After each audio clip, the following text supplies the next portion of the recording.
ಕ್ಷೇತ್ರದ ಸಾರ್ವಜನಿಕರ ಸಮಸ್ಯೆಗಳಿಗೆ ತಕ್ಷಣ ಸ್ಪಂದಿಸುವ ಹಾಗೂ ಆಡಳಿತದಲ್ಲಿ ಪಾರದರ್ಶಕತೆ ತರುವ ನಿಟ್ಟಿನಲ್ಲಿ ಶಾಸಕ ಭೀಮಣ್ಣ ನಾಯ್ಕ ಅವರು ಶಿರಸಿ ನಗರಸಭೆಗೆ ದಿಢೀರ್ ಭೇಟಿ ನೀಡಿ ಪ್ರಗತಿ ಪರಿಶೀಲನೆ ನಡೆಸಿದರು. ನಗರಸಭೆಯ ವಿವಿಧ ವಿಭಾಗಗಳಿಗೆ ಖುದ್ದಾಗಿ ಭೇಟಿ ನೀಡಿ ಕಚೇರಿಯ ಕಾರ್ಯವೈಖರಿ ಹಾಗೂ ಸಾರ್ವಜನಿಕರ ಅರ್ಜಿಗಳ ವಿಲೇವಾರಿಯ ಪ್ರಸ್ತುತ ಸ್ಥಿತಿಗತಿಯನ್ನು ಕೂಲಂಕುಷವಾಗಿ ಪರಿಶೀಲನೆ ನಡೆಸಿದರು. ಕಚೇರಿಯಲ್ಲಿ ಸಾರ್ವಜನಿಕರು ಸಲ್ಲಿಸಿರುವ ವಿವಿಧ ಅರ್ಜಿಗಳು ಎಷ್ಟು ದಿನಗಳಿಂದ ಬಾಕಿ ಇವೆ ಮತ್ತು ಅವುಗಳ ವಿಲೇವಾರಿಗೆ ವಿಳಂಬವಾಗಲು ಕಾರಣಗಳೇನು ಎಂಬ ಬಗ್ಗೆ ಅಧಿಕಾರಿಗಳಿಂದ ವಿಸ್ತೃತ ಮಾಹಿತಿ ಪಡೆದರು. ಸಾರ್ವಜನಿಕರು ತಮ್ಮ ಸಣ್ಣಪುಟ್ಟ ಕೆಲಸಗಳಿಗಾಗಿ ಕಚೇರಿಗೆ ಅಲೆಯುವುದನ್ನು ಯಾವುದೇ ಕಾರಣಕ್ಕೂ ಸಹಿಸುವುದಿಲ್ಲ ಎಂದು ಶಾಸಕರು ಅಧಿಕಾರಿಗಳನ್ನು ತರಾಟೆಗೆ ತೆಗೆದುಕೊಂಡರು.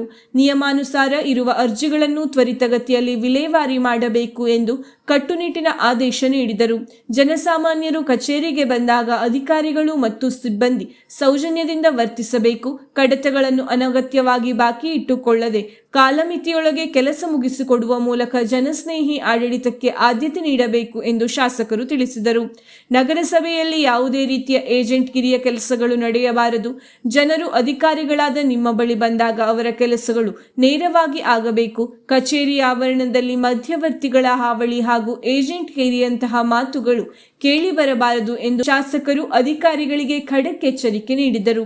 ಅಲ್ಲದೆ ಜನಸಾಮಾನ್ಯರು ತಮ್ಮ ಹಕ್ಕು ಮತ್ತು ಸೌಲಭ್ಯಗಳಿಗಾಗಿ ಸರ್ಕಾರಿ ಕಚೇರಿಗಳ ಸುತ್ತ ದಿನಗಟ್ಟಲೆ ಅಲೆಯುವಂತಾಗಬಾರದು.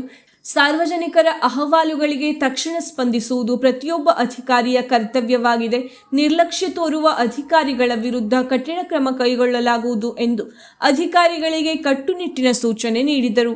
ಈ ಸಂದರ್ಭದಲ್ಲಿ ನಗರಸಭೆ ಪೌರಾಯುಕ್ತ ಪ್ರಕಾಶ್ ಚನ್ನಪ್ಪನವರ್, ನಗರಸಭೆಯ ವಿವಿಧ ಅಧಿಕಾರಿಗಳು, ಸಿಬ್ಬಂದಿ, ಕಾಂಗ್ರೆಸ್ ಮುಖಂಡರು ಉಪಸ್ಥಿತರಿದ್ದರು. ವೀಕ್ಷಕ ಮಹಾಪ್ರಭುಗಳೇ, ನಮ್ಮ ಚಾನಲ್ ಅನ್ನು ಸಬ್ಸ್ಕ್ರೈಬ್ ಮಾಡಿ, ಶೇರ್ ಮಾಡಿ, ಪ್ರೋತ್ಸಾಹಿಸಿ.